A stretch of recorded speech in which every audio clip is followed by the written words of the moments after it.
ಮಾಜಿ ಪ್ರಧಾನಿ ದೇವೇಗೌಡರ ಪತ್ನಿ ಚೆನ್ನಮ್ಮ ನಿಧನ ಹಿನ್ನೆಲೆಯಲ್ಲಿ ಪದ್ಮನಾಭನಗರ ನಿವಾಸದಲ್ಲಿ ಅಂತಿಮ ದರ್ಶನವನ್ನ ಪಡೆದುಕೊಳ್ಳಲಾಗ್ತಾ ಇದೆ. ಗ್ರೌಂಡ್ಗೆ ಶಿಫ್ಟ್ ಮಾಡದಲೇ ಇರಲಿಕ್ಕೆ ತೀರ್ಮಾನವನ್ನ ಮಾಡಲಾಗಿದೆ. ನಿನ್ನೆ ಕುಮಾರಸ್ವಾಮಿ ಅವರು ಹೇಳ್ತಾ ಇದ್ರು, ಹೆಚ್ಚಿನ ಸಂಖ್ಯೆಯಲ್ಲಿ ಜನ ಸೇರಿದಂಥ ಟೈಮ್ನಲ್ಲಿ ತೊಂದರೆ ಆಗಬಾರ್ದು ಅನ್ನುವಂಥ ನಿಟ್ಟಿನಲ್ಲಿ ಗ್ರೌಂಡ್ಗೆ ಶಿಫ್ಟ್ ಮಾಡ್ತೀವಿ, ಆ ಬಗ್ಗೆ ಯೋಚನೆ ಮಾಡ್ತೀವಿ ಅನ್ನುವಂಥದ್ರ ಬಗ್ಗೆ ಹೇಳಿಕೆಯನ್ನು ಕೊಟ್ಟಿದ್ರು.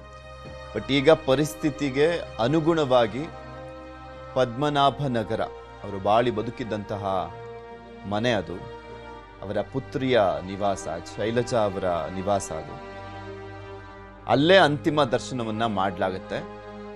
ಹಾಸನಕ್ಕೆ ಕೊಂಡೊಯ್ಯುವ ಮುನ್ನ ಪದ್ಮನಾಭನಗರದಲ್ಲಿರುವಂಥ ನಿವಾಸದಲ್ಲೇ ಅಂತಿಮ ದರ್ಶನವನ್ನ ಈಗ ಏನು ನಡೀತಾ ಇದೆ ಅಲ್ಲೇ ಕಂಟಿನ್ಯೂ ಮಾಡಲಾಗುತ್ತೆ. ಬೆಳಗ್ಗೆ 11 ಗಂಟೆ ಬಳಿಕ ಅಂತಿಮ ಯಾತ್ರೆ ಶುರುವಾಗುತ್ತೆ. ಹೊಳೆನರಸೀಪುರಕ್ಕೆ ಕೊಂಡೊಯ್ಯಲಾಗುತ್ತೆ. ಸಂಜೆ ಹೊಳೆನರಸೀಪುರದಲ್ಲಿ ಅಂತಿಮ ದರ್ಶನಕ್ಕೆ ವ್ಯವಸ್ಥೆ ರೇವಣ್ಣ ಅವರ ನಿವಾಸದಲ್ಲಿ. ನಾಳೆ ಮಾವಿನಕೆರೆಯಲ್ಲಿ ಚೆನ್ನಮ್ಮ ಅವರ ಅಂತ್ಯ ಸಂಸ್ಕಾರ ನಡೆಯಲಿದೆ. ಮನೆ ದೇವರ ಬೆಟ್ಟದ ತಪ್ಪಲಿನಲ್ಲಿ ಅಂತ್ಯ ಸಂಸ್ಕಾರವನ್ನು ಮಾಡಲಾಗುತ್ತೆ. ಹರನಹಳ್ಳಿ ಮತ್ತೆ ಮುತ್ತಿಗೆ ಹಿರೇಹಳ್ಳಿ ಇದೆಯಲ್ಲ, ಹರದನಹಳ್ಳಿ ದೇವೇಗೌಡರ ನಿವಾಸ, ಮುತ್ತಿಗೆ ಹಿರೇಹಳ್ಳಿ ಚೆನ್ನಮ್ಮ ಅವರ ಊರು.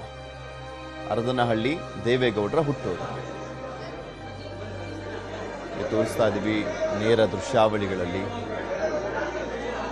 ಚೆನ್ನಮ್ಮ ಅವರ ಅಂತಿಮ ದರ್ಶನವನ್ನ ಪಡೆದುಕೊಳ್ತಾ ಇದ್ದಾರೆ ಬರ್ತಾ ಇರುವಂತ ಗಣ್ಯರು. ಚೆನ್ನಮ್ಮ ಅವರ ಕುಟುಂಬ ವರ್ಗದವರೆಲ್ಲ ಕೂಡ ಅಲ್ಲೇ ಇದ್ದಾರೆ. ಕುಮಾರಸ್ವಾಮಿ ಸೇರಿದಂತೆ ಎಲ್ಲರೂ ಕೂಡ ಅಲ್ಲೇ ಇದ್ದಾರೆ. ಕುಮಾರಸ್ವಾಮಿ ಅವರಿಗೆ, ದೇವೇಗೌಡರಿಗೆ ಸಾಂತ್ವನವನ್ನ ಹೇಳಲಾಗ್ತಾ ಇದೆ. ಯಶಸ್ವಿ ಪುರುಷನ ಹಿಂದೆ ಮಹಿಳೆ ಇರ್ತಾರೆ ಅಂತ ಹೇಳ್ತಾರಲ್ಲ, ದೇವೇಗೌಡರ ರಾಜಕೀಯದುದ್ದಕ್ಕೂ ಕೂಡ ಅವರಿಗೆ ಧೈರ್ಯವಾಗಿ, ಶಕ್ತಿಯಾಗಿ, ಮಾನಸಿಕ ಶಕ್ತಿಯಾಗಿ ಇದ್ದಿದ್ದಂಥದ್ದು ಚೆನ್ನಮ್ಮ ಅವರು. ದೇವೇಗೌಡರು ಸಾಕಷ್ಟು ಬಾರಿ ಹೇಳಿದ್ದಾರೆ, ನಿಮಗೆ ತೋರಿಸ್ತಾ ಇದೆ ದೃಶ್ಯಾವಳಿಗಳಲ್ಲಿ. ಮುನಿಯಪ್ಪ ಅವರು ಬಂದಿದ್ದಾರೆ, ಆಲ್ಮೋಸ್ಟ್ ಎಲ್ಲ ರಾಜಕೀಯ ಗಣ್ಯರು ಬರ್ತಾ ಇದ್ದಾರೆ. ಬಸವರಾಜ ಹೊರಟ್ಟಿಯವರು ಬಂದಿದ್ದಾರೆ. ಬಸವರಾಜ ಹೊರಟ್ಟಿಯವರಿಗೂ ದೇವೇಗೌಡರ ಕುಟುಂಬಕ್ಕೂ ಅವಿನಾಭಾವ ಸಂಬಂಧ. ಲಾಸ್ಟ್ ಎಲೆಕ್ಷನಲ್ಲಷ್ಟೇ ಅವರು ಬಿಜೆಪಿಗೆ ಹೋಗಿದ್ದು, ಅದುವರೆಗೂ ಕೂಡ JDSನಲ್ಲೇ ಇದ್ದಂಥವ್ರು, ಜನತಾ ಪರಿವಾರದಲ್ಲೇ ಇದ್ದಂಥವ್ರು, ದೇವೇಗೌಡರ ಜೊತೆ ಹೆಜ್ಜೆ ಹಾಕ್ದಂಥವ್ರು. ಈಗ ಆಲ್ರೆಡಿ ಆಲ್ಮೋಸ್ಟ್ ರಾಜಕೀಯ ರಂಗದ ಎಲ್ಲ ಗಣ್ಯ ವ್ಯಕ್ತಿಗಳು ಬಂದು ಕೂಡ ಅಂತಿಮ ದರ್ಶನವನ್ನ ಪಡ್ಕೊಂಡಿದ್ದಾರೆ. ತುಂಬು ಜೀವನ ಚೆನ್ನಮ್ಮ ಅವರು, ತುಂಬು ಜೀವನ. 89 ವರ್ಷ. ದೇವೇಗೌಡರಿಗಿಂತ 4 ವರ್ಷ ಚಿಕ್ಕವರಷ್ಟೇ. ದೇವೇಗೌಡರಿಗೆ 93 ವರ್ಷ. 24x7 ರಾಜಕಾರಣಿ ದೇವೇಗೌಡರು. ಅಂತಹ ರಾಜಕಾರಣಿಯ ಜೀವನದುದ್ದಕ್ಕೂ ಕೂಡ ಸೋತಾಗ್ಲೇ ಆಗಲಿ, ಗೆದ್ದಾಗ್ಲೇ ಆಗಲಿ, ಎಲ್ಲೂ ಕುಗ್ಗದ ರೀತಿಯಲ್ಲಿ, ಎಲ್ಲೂ ಹಿಗ್ಗದ ರೀತಿಯಲ್ಲಿ ದೇವೇಗೌಡರನ್ನ ಕಾಪಾಡ್ಕೊಂಡು ಬಂದಂಥವ್ರು ಚೆನ್ನಮ್ಮ ಅವರು. ದೇವೇಗೌಡರ ಆರೋಗ್ಯ ಇಷ್ಟು ಚೆನ್ನಾಗಿದೆ, ಇಷ್ಟು ಗಟ್ಟಿಮುಟ್ಟಾಗಿದ್ದಾರೆ ದೇವೇಗೌಡರು ಅಂದ್ರೆ ಅದಕ್ಕೆ ಮೂಲ ಕಾರಣ ಅಂದ್ರೆ ಚೆನ್ನಮ್ಮ ಅವರು. ಇನ್ನು ದೇವೇಗೌಡರ ಮನೆಯಲ್ಲಿ ಚೆನ್ನಮ್ಮ ಅವರಿಗೆ ಕಡೆ ಪೂಜೆಯನ್ನ ನೆರವೇರಿಸಲಾಗ್ತಾ ಇದೆ.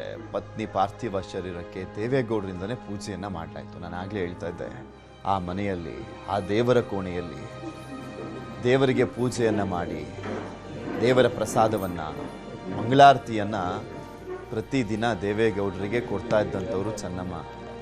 ಆದರೆ ಇವತ್ತು ಆ ಅಂಗಳದಲ್ಲೇ, ಆ ಮನೆ ಅಂಗಳದಲ್ಲೇ ಚೆನ್ನಮ್ಮ ಅವರಿಗೆ ಪೂಜೆಯನ್ನು ಮಾಡುವಂಥ ಪರಿಸ್ಥಿತಿ ದೇವೇಗೌಡರಿಗೆ. ಟೈಮ್ನಲ್ಲಿ ಬಿಕ್ಕಿ ಬಿಕ್ಕಿ ಅಳ್ತಾ ಇರುವಂಥದ್ದು ಮಾಜಿ ಪ್ರಧಾನಿ ದೇವೇಗೌಡರು. ನನ್ನನ್ನು ಕರೆದುಕೊಂಡು ಹೋಗಬೇಕಾಗಿತ್ತು ನೀನು, ನಾನು ಬರ್ತಾ ಇದ್ದೆ ಅಂತ ದೇವೇಗೌಡರು ಕಣ್ಣೀರು ಹಾಕಿದ್ದಾರೆ. ಪಾರ್ಥಿವ ಶರೀರಕ್ಕೆ ಕಡೆ ಪೂಜೆಯನ್ನು ಸಲ್ಲಿಸುವಂಥ ಸಂದರ್ಭದಲ್ಲಿ ತುಂಬ ಕಷ್ಟದ ಸಮಯ ಇದು ದೇವೇಗೌಡರಿಗೆ.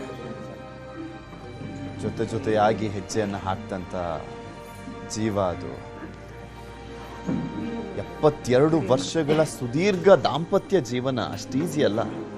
ನಾವು ಈಗಿನ ಕಾಲದಲ್ಲಿ ಬರೀ ರೀಲಲ್ಲಿ ಮಾತ್ರ ನೋಡ್ತಾ ಇರ್ತೀವಿ ದಂಪತಿಗಳು ಚೆನ್ನಾಗಿದ್ದಾರೆ ಅಂತ. ರಿಯಲ್ ಲೈಫ್ನ ಆದರ್ಶ ದಂಪತಿಗಳು ಇವರು. ದಾಂಪತ್ಯ ಜೀವನ ಹೇಗಿರಬೇಕು, ದಂಪತಿ ಅಂದರೆ ಹೇಗಿರಬೇಕು, ಅವರ ಯಶಸ್ಸಿನ ಸಂದರ್ಭದಲ್ಲಿ ಅವರ ಸಾಧನೆಗೆ ಯಾವ ರೀತಿಯಾಗಿ ಜೊತೆಯಾಗಿರಬೇಕು ತೋರಿಸ್ಕೊಟ್ಟಂಥವ್ರು ಚೆನ್ನಮ್ಮ ಅವರು. ಇನ್ನು ತಾಯಿಯ ಪಾರ್ಥಿವ ಶರೀರಕ್ಕೆ HDK ಪೂಜೆಯನ್ನ ಮಾಡಿದ್ರು, ಅಂತಿಮ ಪೂಜೆಯನ್ನ ನೆರವೇರಿಸಿದ್ದಾರೆ. ಕುಮಾರಸ್ವಾಮಿ ಅವರಿಗೆ ಗಣ್ಯರು ಬಂದು ಸಾಂತ್ವನವನ್ನ ಹೇಳ್ತಾ ಇದ್ದಾರೆ. ಯಾಕೆಂದ್ರೆ ಯಾರನ್ನೇ ತಗೊಳ್ಳಿ ನೀವು, ಯಾರಾದರೂ ಸಾಧನೆಯನ್ನ ಮಾಡಿದ್ದಾರೆ ಅಂದರೆ ಒಬ್ಬ ವ್ಯಕ್ತಿ, ಆ ಸಾಧನೆ ಅವರೊಬ್ಬರದ್ದೇ ಅಲ್ಲ, ಅದರ ಹಿಂದೆ ಕುಟುಂಬದ ತ್ಯಾಗ ಇರುತ್ತೆ.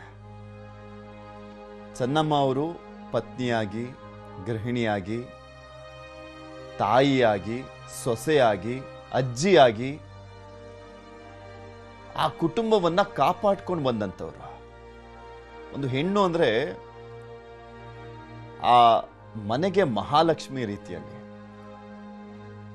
ಬೆಳಗೋದು ಗೊತ್ತು, ಮಂಕಾಕ್ಸೋದು ಗೊತ್ತಿರುತ್ತೆ ಕೆಲವರಿಗೆ.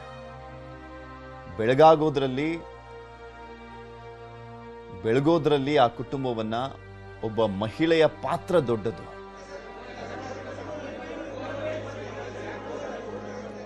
ದೇವೇಗೌಡರ ಕುಟುಂಬದ ಜೀವ ಚೆನ್ನಮ್ಮ. ಇನ್ನು ಚೆನ್ನಮ್ಮ ಅಂತಿಮ ದರ್ಶನವನ್ನ ಪಡೆದಿದ್ದಾರೆ. ನಟ ದೊಡ್ಡಣ್ಣ, ನಟಿ ಪೂಜಾ ಗಾಂಧಿ, ಆಲ್ಮೋಸ್ಟ್ ಎಲ್ಲ ಗಣ್ಯರು ಕೂಡ ಬಂದು ಅಂತಿಮ ದರ್ಶನವನ್ನ ಪಡೆದುಕೊಳ್ತಾ ಇದ್ದಾರೆ. ನಾವು ನಮ್ಮ ರಾಜ್ಯದಲ್ಲಿ ಫಿಲಂ ಇಂಡಸ್ಟ್ರಿ ಅಂತ ಬಂದಂಥ ಸಂದರ್ಭದಲ್ಲಿ ದೊಡ್ಡ ಮನೆ ಅಂತ ಕರೆಸ್ಕೊಳ್ಳುವಂಥದ್ದು ರಾಜ್ಕುಮಾರ್ ಅವರ ಕುಟುಂಬ. ರಾಜಕಾರಣ ಅಂತ ಬಂದಂಥ ಸಂದರ್ಭದಲ್ಲಿ ದೊಡ್ಡ ಮನೆ ಅಂತ ಕರೆಸ್ಕೊಳ್ಳುವಂಥದ್ದು ದೇವೇಗೌಡರ ಕುಟುಂಬ. ಯಾವಾಗಲೂ ಕೂಡ ಪೂಜೆ ಪುನಸ್ಕಾರ, ಹೋಮ ಹವನ, ದೈವಭಕ್ತಿ, ತನ್ನ ಕುಟುಂಬಕ್ಕೋಸ್ಕರ ತ್ಯಾಗ ಅದು ಚೆನ್ನಮ್ಮ ಮಾಡಿತು. ಇನ್ನು ಚೆನ್ನಮ್ಮ ಅವರ ನಿಧನ ನಂತರ ಅಂತಿಮ ದರ್ಶನ ಪಡ್ಕೊಂಬಂದಂಥ ಗಣ್ಯರೆಲ್ಲರೂ ಕೂಡ ಅವ್ರ ಬಗ್ಗೆ ಮಾತನಾಡಿದ್ದಾರೆ. ಯಾರ್ಯಾರು ಏನೇನು ಮಾತನಾಡಿದ್ದಾರೆ? ಒಬ್ಬಳು ತಾಯಿ ಹೇಗಿರ್ಬೋದು ಅಂತ ಹೇಳೋದಕ್ಕೆ ಮಾತೆ ಚೆನ್ನಮ್ಮ ಅಂತ ಬೇರೆ ಉದಾಹರಣೆ ನಮಗೆ ಯಾರಿಗೂ ಸಿಕ್ಕಲಿಕ್ಕಿಲ್ಲ ಅಂತ ನಾನು ಭಾವಿಸ್ತಾ ಇದ್ದೇನೆ. ಈ ದೇಶದ ಪ್ರಧಾನಮಂತ್ರಿಯಾಗಿ, ಈ ರಾಜ್ಯದ ಮುಖ್ಯಮಂತ್ರಿಯಾಗಿ, ನೀರಾವರಿಯಲ್ಲಿ ಪ್ರಾಯಶಃ ಕರ್ನಾಟಕ ರಾಜ್ಯದ ಎಲ್ಲ ಭಾಗದ ಜನತೆಗೆ ಒಬ್ಬ ನೀರಾವರಿ ತಜ್ಞನಾಗಿ ಅವರು ಕೊಟ್ಟಂಥ ಕೊಡುಗೆ ಅಪಾರ. ರಾಜ್ಯದ ಹಿತಾಸಕ್ತಿಯನ್ನು ಕಾಯುವಂಥ ಆ ಯಾವುದೇ ಪ್ರಶ್ನೆಗಳು ಬರಲಿ, ಅದು ಪ್ರಧಾನಮಂತ್ರಿ ಆಗಿರುವಾಗಿರ್ಬೋದು, ಮುಖ್ಯಮಂತ್ರಿ ಆಗಿರುವಾಗಿರ್ಬೋದು, ಅಥವಾ ಲೋಕಸಭೆ ರಾಜ್ಯಸಭೆಯಲ್ಲಿದ್ದಾಗಿರ್ಬೋದು, ಈ ಪ್ರಾಯದಲ್ಲಿ ಕೂಡ ಅತ್ಯಂತ ಕಠೋರವಾಗಿ, ಗಂಭೀರವಾಗಿ ರಾಜ್ಯದ ಹಿತಾಸಕ್ತಿಯನ್ನು ಕಾಪಾಡಿದರಲ್ಲಿ ಮುಂಚೂಣಿಯ ನಾಯಕರು ಸನ್ಮಾನ್ಯ ಮಾಜಿ ಪ್ರಧಾನಿಯಾದಂಥ ದೇವೇಗೌಡರು. ಮತ್ತು ರಾಜಕಾರಣದಲ್ಲಿ ಎಲ್ಲವನ್ನು ಕೂಡ ಸಟದಿ ನಿಂತು ಮಾಡಿದವರು ನಮ್ಮ ಮಾಜಿ ಪ್ರಧಾನಮಂತ್ರಿಗಳಾದಂಥ ದೇವೇಗೌಡರು. ಅವರಿಗೆ ಪೂರ್ತಿ ಸಹಕಾರಗಳನ್ನು ಕೊಟ್ಟವರು ತಾಯಿ ಚೆನ್ನಮ್ಮನವರು. ದೇವೇಗೌಡರ ಮಾತಲ್ಲೇ ಹೇಳುವುದನ್ನು ನಾವೆಲ್ಲ ಕೇಳಿದ್ದೀವಿ.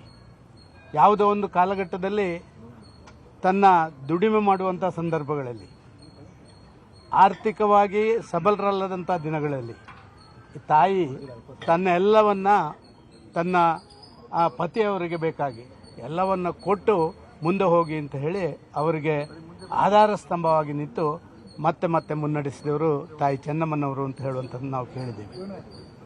ಪ್ರಾಯಶಃ ದೇವೇಗೌಡರು ಮತ್ತು ಚೆನ್ನಮ್ಮನವರು ಇಬ್ಬರು ಕೂಡ ಇನ್ನೂ ಒಂದಷ್ಟು ದಿನ ಬದುಕು ಇರ್ತಿದ್ರೆ ಒಬ್ಬ ರಾಜ್ಯದಿಂದ ಹೋದಂಥ ಒಬ್ಬ ವ್ಯಕ್ತಿ ದೇಶದ ಪ್ರಧಾನಮಂತ್ರಿಯಾಗಿ ಅವರ ಮಾತಿಗೆ ಇನ್ನಷ್ಟು ತೂಕಗಳನ್ನು ಕೊಡಲಿಕ್ಕೆ ಆ ತಾಯಿಯ ಬೆಂಬಲದ ಅವಶ್ಯಕತೆ ಇತ್ತು ಅಂತ ನಾನು ಭಾವಿಸ್ತಾ ಇದ್ದೇನೆ.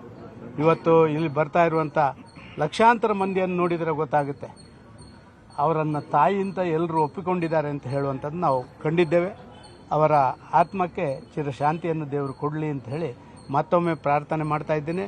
ದೇವೇಗೌಡರು ಈ ಇಳಿ ವಯಸ್ಸಿನಲ್ಲಿ ಕೂಡ ತನ್ನ ಎಲ್ಲ ಚಟುವಟಿಕೆಗಳನ್ನು ಹೇಗೆ ಕೇಂದ್ರೀಕೃತ ಮಾಡಿ ಅವರು ಇವತ್ತು ಕೂಡ ತನ್ನ ಸರ್ವಸ್ವವನ್ನು ರಾಜ್ಯದ ಹಿತಾಸಕ್ತಿ ಕೊಟ್ಟಿದ್ದಾರೆ. ಅದರಲ್ಲಿ ಯಾವುದೇ ಕೊರತೆ ತಾಯಿಯ ಅಗಲುವಿಕೆಯಿಂದ ಅವರಿಗೆ ಆಗದಿರಲಿ, ಮತ್ತಷ್ಟು ದಿನ ಅವರು ರಾಜ್ಯದ ಹಿತಾಸಕ್ತಿಯನ್ನು ಕಾಪಾಡೋದರಲ್ಲಿ ಅವರಿಗೂ ಕೂಡ ದೇವರ ಆರೋಗ್ಯ ಕೊಡಲಿ ಅಂತ ಹೇಳಿ ಆ ತಾಯಿ ಚಾಮುಂಡೇಶ್ವರಲ್ಲಿ ಪ್ರಾರ್ಥನೆ ಮಾಡ್ತೀನಿ. ಬೇಜಾರಾಗ್ತಾ ಇದೆ ಇವತ್ತು. ಯಾಕೆ ಅಂದರೆ ಚೆನ್ನಮ್ಮ ಅವರು ನಮ್ಮನ್ನು ಬಿಟ್ಟು ಹೋಗಿದ್ದಾರೆ. ನನಗೆ ಜ್ಞಾಪಕ ಇರೋ ಹಾಗೆ ನಾನು ಯಾವಾಗಲೂ ದೇವೇಗೌಡಜಿ ಮನೆಗೆ ಬರ್ತಾ ಇದ್ದೆ. ಆವಾಗ ಅವರು ನಮಗೆ ತುಂಬ ಪ್ರೀತಿಯಿಂದ ಮಾತಾಡಿಸೋದು, ತುಂಬ ಪ್ರೀತಿಯಿಂದ ಊಟ ಮಾಡಿಸೋದು. ಸೊ ಅವರಲ್ಲಿರೋ ಒಂದು ಮಾತೃಭಾವ ಏನಿದೆ, ತಾಯಿ ಭಾವ ಏನಿದೆ ಅಂತ ನಿಜವಾಗ್ಲೂ ನಾವು ಒಂದು ಒಳ್ಳೆ ವ್ಯಕ್ತಿನ, ಒಳ್ಳೆ ಮಹಿಳೆನ ನಾವು ಮಿಸ್ ಮಾಡ್ಕೊಳ್ತೀವಿ ಅಂತ ನಾನು ಹೇಳ್ತೀನಿ. ಮಾಜಿ ಪ್ರಧಾನಿಗಳಾದ ಎಚ್ ಡಿ ದೇವೇಗೌಡರ ಧರ್ಮಪತ್ನಿ ಚೆನ್ನಮ್ಮನವರು ದೈವಾಧೀನರಾಗಿದ್ದಾರೆ. ಮುಖ್ಯವಾಗಿ ಒಂದು ವಿಷಯ ಹೇಳೋದಕ್ಕೆ ಇಷ್ಟಪಡ್ತೀನಿ. 35 ಸಾವು ಎಷ್ಟು ತಾಯಂದ್ರಿಗೆ ಸಿಗೋಕ್ಕೆ ಸಾಧ್ಯ? ಎಲ್ಲೋ ಒಂದು ಕಡೆ ದೇವೇಗೌಡರು ನಾನು ಒಂದೇ ಜಿಲ್ಲೆಯವರು ಅಂತ ಹೇಳ್ಕೊಳ್ಳೋದಕ್ಕೆ ಹೆಮ್ಮೆ ಅನಿಸುತ್ತೆ. ಆ ತಾಯಿ ಆತ್ಮಕ್ಕೆ ಶಾಂತಿ ಸಿಗಲಿ ಅನ್ನೋದೇ ನನ್ನ ಅನಿಸಿಕೆ. ನಮಸ್ಕಾರ. ಬಂದಂಥವ್ರು ಎಲ್ಲರೂ ಕೂಡ ಆಲ್ಮೋಸ್ಟ್ ಚೆನ್ನಮ್ಮ ಅವರು ಹೇಗಿದ್ರು, ದೇವೇಗೌಡರಿಗೆ ಬೆಂಬಲವಾಗಿ ನಿಂತಿದ್ರು, ಅವರ ಶಕ್ತಿ ಆಗಿದ್ರು, ದೇವೇಗೌಡರ ಕುಟುಂಬವನ್ನ ಯಾವ ರೀತಿಯಾಗಿ ಮುನ್ನಡೆಸ್ಕೊಂಡು ಬಂದ್ರು ಚೆನ್ನಮ್ಮ ಅವರು. ಯಾಕೆಂದ್ರೆ ದೊಡ್ಡ ಕುಟುಂಬಗಳು ಅಂತ ಬಂದಂಥ ಸಂದರ್ಭದಲ್ಲಿ ಸಾಕಷ್ಟು ವೈರುಧ್ಯಗಳಿರ್ತವೆ. ಅದೆಲ್ಲವನ್ನು ನಿಭಾಯಿಸೋದಿದೆಯಲ್ಲ. ಯಾಕೆಂದ್ರೆ ರಾಜಕಾರಣದಲ್ಲಿ ನಮ್ಮ ದೇಶದ ಮಾಜಿ ಪ್ರಧಾನರಾಗಿರ್ತಕ್ಕಂಥ ಹಿರಿಯ ನಾಯಕರಾಗಿರ್ತಕ್ಕಂಥ